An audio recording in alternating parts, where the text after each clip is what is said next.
As a child, I believed. A house protected itself once night had fallen. The table left in disarray quietly gathered itself again. The soup gone cold grew warm once more. A missing button found its place on its own. A fevered forehead cooled by morning, all by itself. What does a child know, mother, of that unseen place in the night, where a home is carried into dawn by the fragments of sleep? A woman gives away.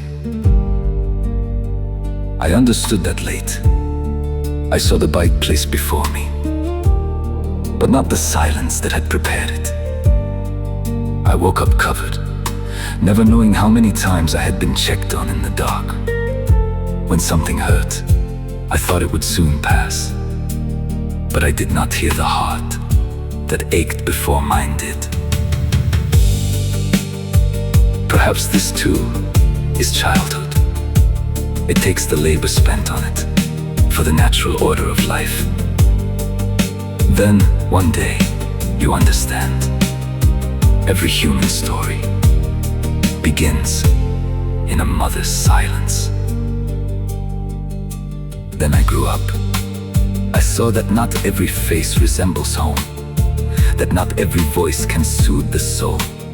Not every waiting is born of love. Not every weariness is born for someone else. That was when I turned back and looked at you again. It was not the years that raised me, but the life you lessoned from yourself each day, for my sake.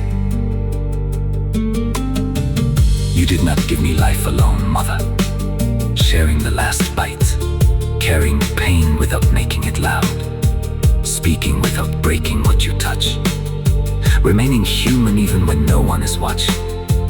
These are what I learned from you. Whatever goodness has remained in me, whatever tenderness, whatever shame, whatever mercy, has its root in you. And when I look at other mothers now, I see you again.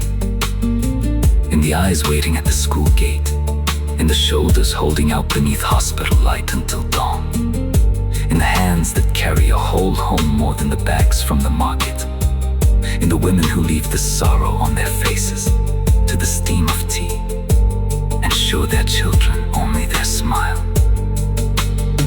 It seems a person learns the worth of a mother, not only in his own childhood, but also in the quiet exhaustion of other mothers.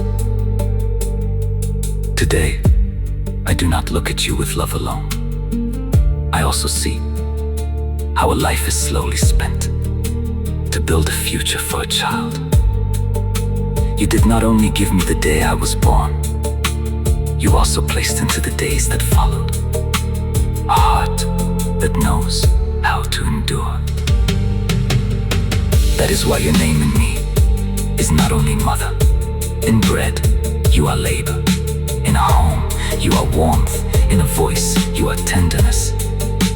You are that first light, which, even as the darkness deepens, does not let the human heart go entirely dark.